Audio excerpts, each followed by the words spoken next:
Le tableau que je présente pour le prix Marin s'intitule Puyrenot. Donc Puyrenot, en fait, c'est le nom du village dans lequel j'habite depuis 1 an maintenant. J'avais envie de créer quelque chose en fait de presque immersif, hein, de donner envie aux spectateurs de pouvoir presque rentrer dans le village par le biais de la peinture. Enfin, créer comme une fenêtre en fait, qui donne sur le village. J'ai voulu faire quelque chose d'assez détaillé, ce qui permet aussi aux spectateurs de vraiment passer du temps en fait, sur le tableau. Je me suis représenté avec mes poules en fait, parce qu'on a tout un cheptel de poules dans le village, quoi. Enfin, en tout cas chez moi. Et l'œuf que quelqu'un lance de je ne sais où. J'aime beaucoup la peinture flamande. À savoir Bruegel, Bosch, des peintres comme ça, et enfin, l'aspect sombre qu'il peut aussi y avoir dans ces peintures-là. Je voulais créer un truc un peu mystérieux, sombre et enfin étrange, quoi.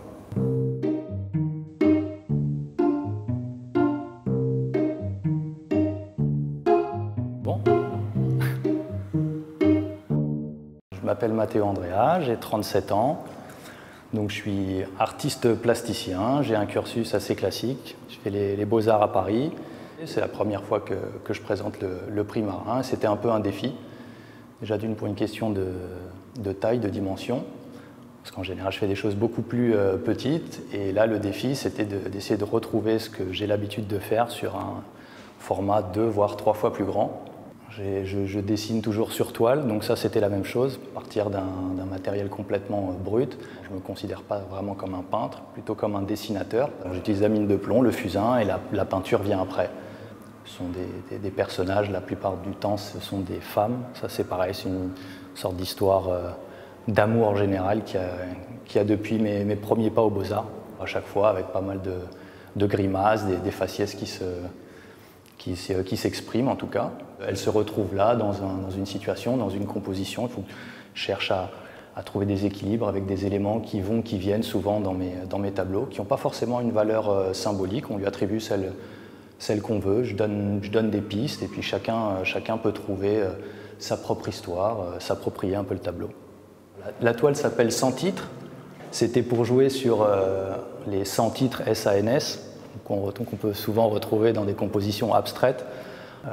Moi j'aime bien ce que disait Picabia quand il disait que les titres ne sont pas des explications des tableaux et que les tableaux ne sont pas des illustrations des titres. C'est pour ça que j'ai trouvé celui-là, Sans titre. Il pourrait en avoir 100, chacun peut lui donner celui qu'il veut, faire sa propre histoire et voilà la raison.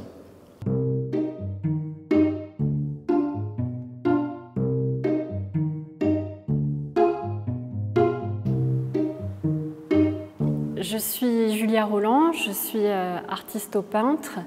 Voilà, j'ai voulu dans ce tableau représenter un objet qui est l'emblème du travail de peintre, le métier, par l'objet qui est représenté, le chevalet, et qui nous relie tous les peintres qui sont ici, et faire perdurer cet art qui est la peinture de chevalet. Évidemment, j'ai pensé énormément à un de mes peintres préférés qui est Philip Guston en travaillant ce tableau, pour son humour, la dimension un petit peu tragicomique et le regard sur le médium. Et bien sûr à David Hockney qui a beaucoup représenté des scènes d'atelier et des meubles. Souvent quand je travaille la nature morte, je travaille sur le motif, c'est-à-dire en observant un objet, en peignant directement. Là je voulais représenter un chevalet qui soit un petit peu plus une vue de l'esprit, un archétype. J'ai fait un croquis que j'ai reproduit après sur cette toile au fusain. J'ai fixé le dessin au fusain en passant un glacis à l'acrylique, et par-dessus ce glacis j'ai travaillé à l'huile avec une touche assez large, des gros pinceaux ronds. J'avais envie de travailler rapidement, sans forcément aller dans les détails, pour garder plutôt l'idée et une certaine liberté de traitement plutôt que d'aller vers le perfectionnisme. quand j'ai fini cette toile, j'ai laissé à peu près l'atelier dans cet état, c'est-à-dire avec un châssis nu et une toile pas encore entoilée. Et voilà, ce tableau, c'est aussi un aide-mémoire qui doit me rappeler que j'ai encore un tableau à faire.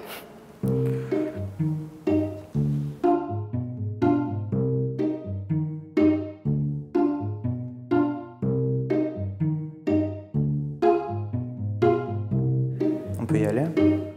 Je m'appelle Pierre Aguekian et je présente aujourd'hui une œuvre qui s'appelle Red Dead Redemption. C'est une œuvre que j'ai réalisée en 2019. C'est une série de peintures. Elle est issue d'une série de peintures qui puise à travers pas mal d'iconographie de toute l'époque hollywoodienne. Et en fait, ça part surtout du héros de mon enfance qui est Indiana Jones. Et c'est un héros que je prends et qu'à travers toute cette série de peintures, je fais évoluer au statut de super-héros, on va dire. Mais vu que je ne voulais pas lui faire adopter ce statut de super-héros à cause de toute l'industrie hollywoodienne, je le transcende jusqu'à l'atomiser pour qu'il devienne une entité liée au cosmos. En gros, je peins l'homme du 21e siècle à travers ses failles, ses innovations et ses échecs. Sur ces toiles, le processus de création, c'était une accumulation d'histoires, une accumulation de storytelling qui s'enchevêtrent les uns sur les autres jusqu'à avoir un magma, quoi. Pour ce qui est des références, clairement Red Dead Redemption, Pixar, Steve Jobs, Markus Lupertz, la peinture allemande Neo Rauch, bien sûr Goya. Puis je suis beaucoup influencé aussi d'un point de vue spatial par la musique, Arca et Kanye West. Parce qu'il y a vraiment quelque chose qui se diffuse dans l'espace, chez les musiciens, dans le son, dans tous les artistes musicaux, et je pense que c'est plus ou moins pareil pour la peinture. C'est pour ça que je regarde beaucoup d'archi aussi, comme Peter Zumthor, Valerio Olgiati aussi. J'adore. Enfin, c'est essentiel.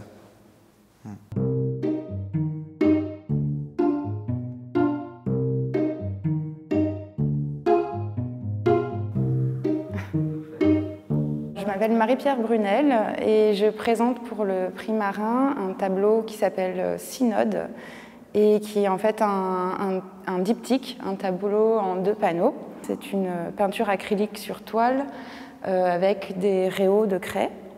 Il y a des endroits de la toile où la craie qui est en fait le dessin préalable à la peinture, elle reste jusqu'à la fin, à l'état final de la peinture. Ça représente 8 femmes qui sont agenouillées dans une forêt. Elles ont des peintures sur le visage qui viennent de cultures berbères, peuls, qui sont plus liées à du rituel et presque du magique. Et aussi dans cette peinture, en fait, elles ont des robes blanches. Et ça, c'est un peu un clin d'œil à la peinture, à l'histoire de la peinture, parce que le drapé est quelque chose qui a été beaucoup étudié par les peintres. Et moi, j'aime bien aussi ces questions de lumière, comment la lumière se pose sur les objets et comment travailler ces ombres et ces lumières. En fait, ce que je voulais exprimer dans ce tableau, c'est un rapport entre la nature et le féminisme. Parce que dans les théories écoféministes, il y a un rapprochement entre ce qui a été fait sur la domination de la nature et aussi la domination qui a été faite sur le corps des femmes et leurs droits. La forêt, c'est quelque chose qui est assez présent dans mon travail parce que j'ai grandi dans le Jura et que c'est de là que vient tout mon imaginaire un peu fantasmagorique, inquiétant. Et aussi, pour moi, la nature, ça exprime quelque chose d'une très grande beauté, mais aussi elle peut être menaçante. Et c'est cette ambiguïté menaçant et beauté que j'essaye d'exprimer dans ce genre de tableau.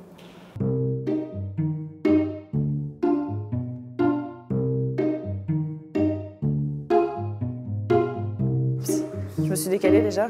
Je m'appelle Lise Stoufflet, je suis artiste peintre Et je présente cette toile que j'ai fait spécialement pour le prix. C'est une toile où j'ai voulu représenter un petit peu l'atmosphère du moment, une espèce d'allégorie comme ça, où on voit du coup deux personnages observer un paysage à la fois idyllique et à la fois on sent que quelque chose s'est passé. Et les deux personnages sont complètement passifs par rapport à la scène. Ce ne serait pas qu'ils ne veulent pas faire quelque chose, mais en fait on sent qu'ils ne peuvent pas faire grand-chose. Et en fait ça représente aussi peut-être une atmosphère qu'il y a en ce moment ou dans le monde actuel. On sent que voilà, la marche de l'histoire va dans un sens et nous on regarde un peu les sociétés commencer à s'effondrer, ou en tout cas il y a des idées comme ça qui émergent et qu'on regarde parce qu'on ne peut rien faire en fait. On se retrouve dans cette position de spectateur. Et puis il y avait aussi un jeu avec le spectateur du tableau qui pourrait aussi faire partie de la scène, qui pourrait carrément être assis à cette table.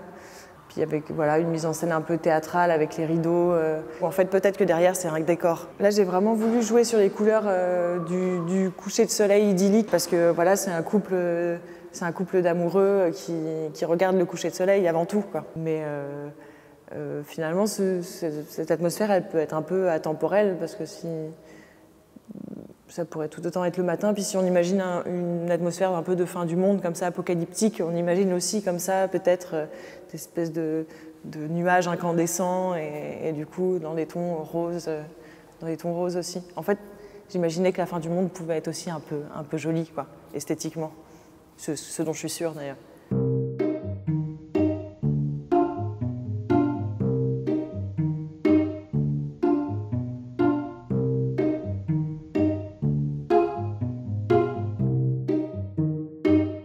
Je m'appelle Lucas Ribéron, je suis peintre et je travaille à Montreuil. Cette œuvre, elle trouve son origine, comme souvent dans mon travail, dans des captations vidéo que je réalise. L'idée étant d'envisager la vidéo comme on ferait un croquis. Ici, il s'agit d'une vidéo faite au musée archéologique de Naples. L'idée était vraiment un jeu sur l'espace, c'est-à-dire d'ouvrir une porte, d'ouvrir un espace dans l'espace de l'exposition. Avec donc l'utilisation d'un objectif 360 degrés qui me permettait d'avoir une vision panoptique de l'espace, donc qui faisait allusion aux espaces impossibles d'Escher ou du Piranèse. C'est-à-dire qu'on a cet espace qui se déploie et qui nous submerge quasiment comme ça, voilà. Ce qui permettait de renforcer la référence à la mythologie, parce qu'au premier plan on a donc ce titan qui est Océan, donc avec son dragon, ce bras. Et donc voilà, l'utilisation de la mythologie permet finalement permet un discours un peu universel qui permet assez facilement d'aborder des sujets contemporains, des sujets d'aujourd'hui. Donc là, en l'occurrence, de parler de notre planète et de la montée des eaux, par exemple. Pour parler un peu de la technique, là j'ai utilisé toute une série de grilles d'aération avec différents motifs que j'utilisais en pochoir et un certain nombre de matières que j'utilisais en impression, en fait, vraiment en venant tamponner comme ça la toile. Il y a le travail autour de la couleur, donc je suis parti d'une toile noire sur laquelle j'ai travaillé mon image en négatif, c'est-à-dire que je suis venu dessiner l'ombre, mais l'idée était de dessiner l'ombre par la lumière. Donc d'utiliser du chrome, de l'argenté qui d'un seul coup comme ça nous reflète la lumière. Avec ces différentes échelles de trame, je vais pouvoir faire un travail de mise au point dans mon tableau. C'est-à-dire que de près, je vais avoir une toile complètement abstraite et cinétique, et en me reculant d'un seul coup, ça devient figuratif et les choses apparaissent. Donc j'aime bien cette idée comme ça d'une toile qui soit en perpétuel mouvement, un peu comme un écran qui se serait arrêté et qui vibrerait comme ça.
m'appelle Marie-Cécile Marquez.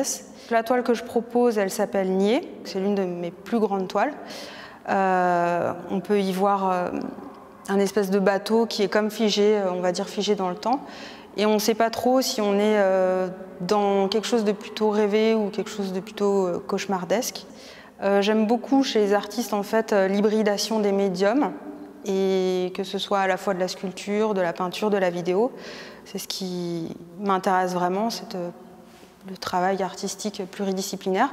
Et pour le prix Marin, du coup, j'ai décidé de réaliser un volume à partir d'objets de rebut. Donc c'est important que ce soit des objets récupérés. Et je les retravaille comme un jeu, où finalement le plâtre vient couler comme si c'était de la peinture.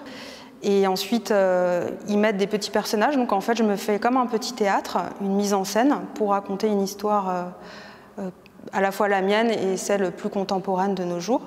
Ensuite, je le passe informatiquement. Donc l'usage du numérique est très important dans ma pratique parce qu'il apporte vraiment de la fiction et du coup un univers presque trop esthétisé. Et je réalise comme ça un univers fictionnel que je vais ensuite repeindre pour leur donner encore une autre interprétation et une autre dimension où là, la peinture va dépasser le sujet même.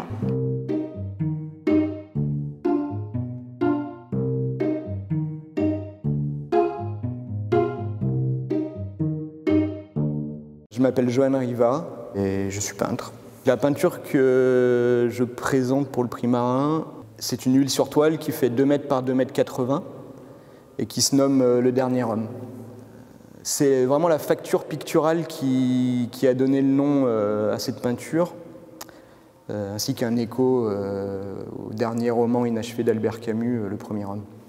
Quand j'ai passé de figure de cavalier, la matérialité de l'huile qui était très diluée, quand je l'ai appliquée, ça l'a fait apparaître de manière très spectrale, comme si elle était absorbée par ce fond obscur en fait.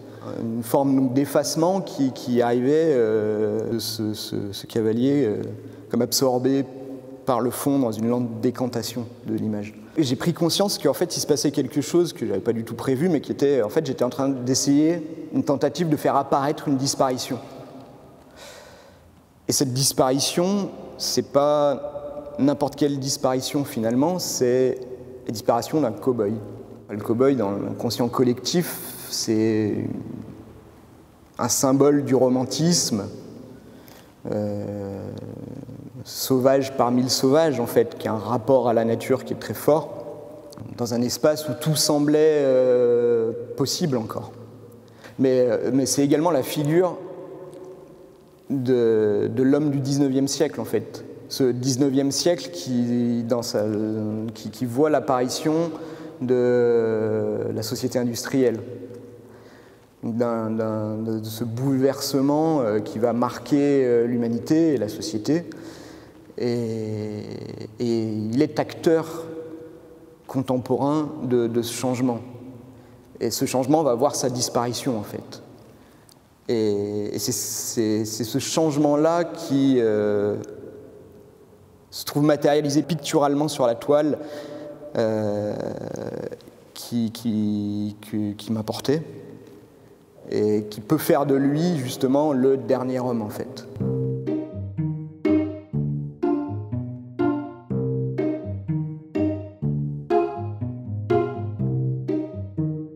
Je suis Lina Benalla, j'ai 30 ans. J'ai choisi cette œuvre qui s'appelle « Des ailes pour survivre » pour la présenter à ce concours. Cette peinture, elle est inspirée d'un tableau de William Blake. Ce tableau, c'est Satan's Meet Job with Sore Boils. En fait, c'est Dieu qui envoie Satan pour tester la foi de Job. Et en fait, on y voit une dualité ici qui exprime l'existence, le bien, le mal, le fantastique, le maléfique. Et en fait, c'était à la base, donc on voyait Satan avec ses ailes. Et en fait, j'ai juste repris les ailes et j'ai fait. Pour moi, c'était une façon d'exprimer ces dualités, des ailes qui montent vers le haut et d'autres ailes qui partent vers le bas. William Blake a lui-même été inspiré par la Divine Comédie de Dante, où on y voit des cercles de l'enfer. Donc j'ai voulu faire un petit rappel par rapport à ces 3 cercles. Et en fait, ça fait des nouvelles peintures. Et comme si c'est des ailes qui essayent de s'échapper du tableau, donc j'ai repris ces ailes-là, on y voit juste le passage. J'ai choisi de ne pas mettre de châssis. Et j'aime bien ce côté léger, les petites franges en dessous. J'aime bien aussi l'idée que je peux prendre l'enrouler et la transporter facilement avec moi, parce que j'aime bien aussi la prendre en photo dans différents endroits, dans les paysages, parfois juste la disposer à la plage, comme ça. Et comme j'y vois quelque chose de spirituel, ça me rassure de pouvoir l'enrouler et le transporter avec moi facilement. Et de ne pas le voir comme juste quelque chose de figé, de lourd, enfin voilà.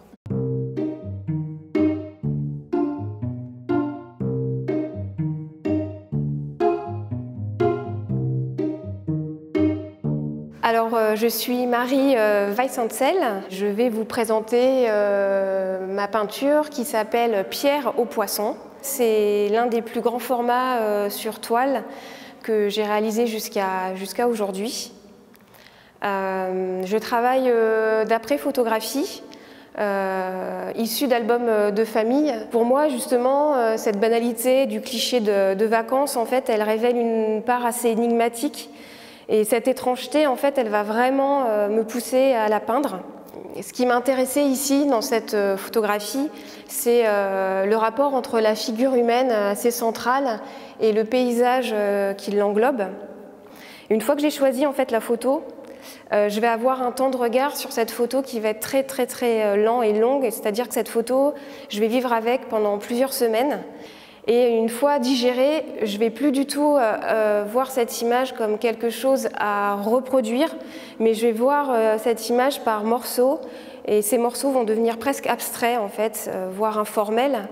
Et ensuite, ces morceaux, je vais les appréhender par des techniques picturales différentes. Donc, par exemple, ici, on va trouver de l'acrylique, de l'encre, de l'aquarelle, du fusain, du pastel gras, du pastel sec. Et du coup, je ne hiérarchise pas les éléments, c'est-à-dire que je ne vais pas me dire là, il y aura un premier plan ou un second plan, mais ça sera plutôt un travail comme un patchwork ou un tricot qui va se déployer dans la toile comme des spores en fait, qui viennent se multiplier. Chaque morceau de peinture, je vais la traiter dans la même intensité, dans le même souci du détail. Et chaque morceau pourrait être une peinture en fait, à part entière. Et du coup, on a à la fois une peinture très minutieuse, mais à la fois aussi absolument infidèle face à l'image source.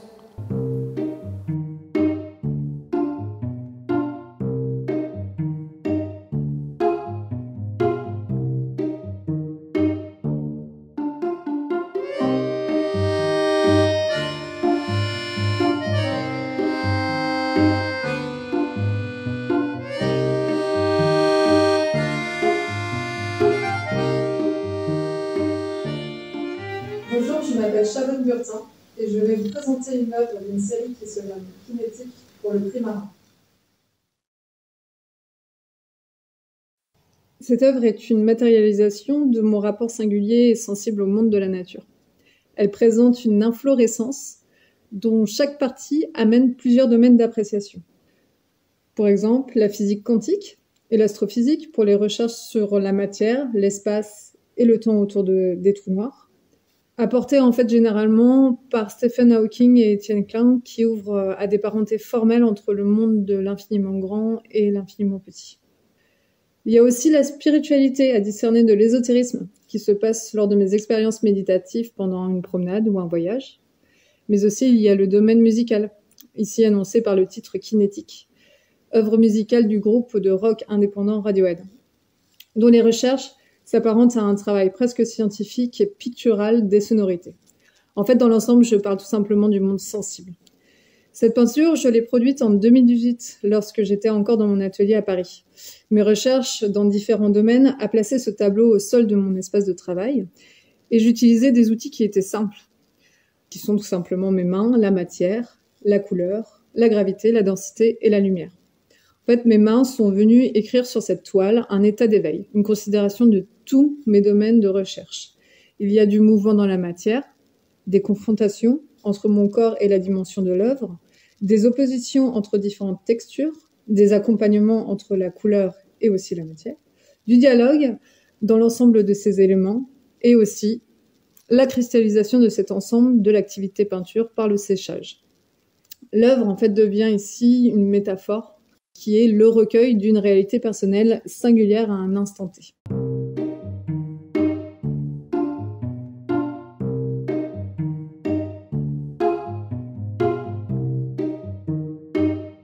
Magnetize, au niveau de la technique, c'est de la peinture à l'huile. C'est une pièce que j'ai réalisée en 2 temps. J'ai eu un premier temps, c'est un temps sur une couche plus fine, le premier jour, et le deuxième jour, j'ai légèrement empâté sur certaines zones, en fait. Donc toujours dans un travail de structure et de couleur, en fait, quand je réalise une peinture, je pense que ce que je cherche aussi, c'est de dissimuler des formes, de proposer une peinture presque un peu cryptique où en fait il y a des fantômes de formes ou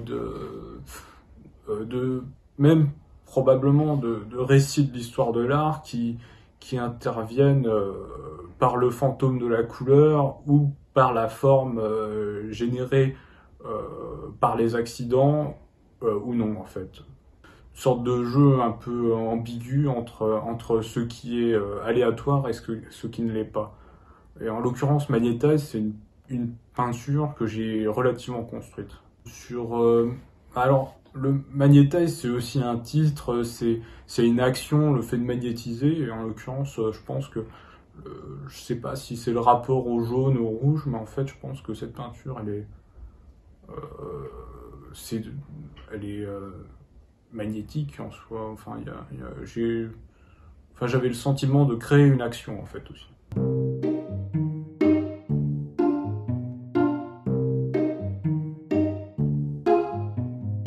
Sculpturel, c'est bien. Je m'appelle Trenki Rekesh, je suis artiste interdisciplinaire. Je travaille entre Paris et Bucarest. Et pour le prix Antoine Marin, je présente 3 pièces. Un dessin, le vortex, la colonne vertébrale, qui est un assemblage sculptural, et le œuf-monde. Ça m'intéresse la transformation de matière, l'espace d'entre le monde et la matière intérieure, l'affect, l'émotion, l'expérience, et la matière de le monde extérieur qui se trouve dans la colonne vertébrale, matière qui est récupérée dans le monde extérieur et qui parle de la transformation actuelle dans notre société. Et aussi, j'utilise des éléments dans le monde organique et en même temps le monde synthétique, dans un mélange alchimique. Pour moi, la colonne vertébrale, il exprime cette fragilité de notre monde qui est peut-être dans un collapse ou dans une nouvelle vie qui va recommencer. Le vortex exprime un double mouvement, il exprime une création, mais aussi une destruction que nous pouvons entrer dans lui. Je travaille dans une manière gestuelle, répétitive. Je laisse le process de créer la forme. Et le œuf monde, c'est une forme, c'est une interforme qui existe, qui exprime une forme en devenir, qui se change, qui est en mutation.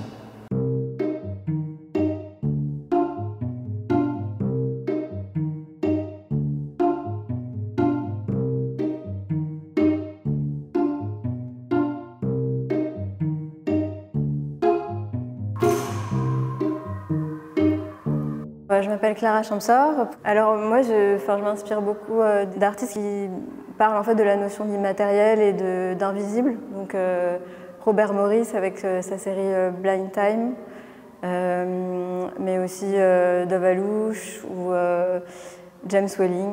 Pour le prix Marin 2021, je présente un tirage pigmentaire. Donc ce projet est issu de mon travail de monotype. À partir de numérisation de ces monotypes, je génère des négatifs. Et en fait, j'opère un déplacement de l'image vers un traité photographique et je procède à une inversion des valeurs, du positif au négatif, et une inversion des propriétés. Donc le dessin devient alors une matrice.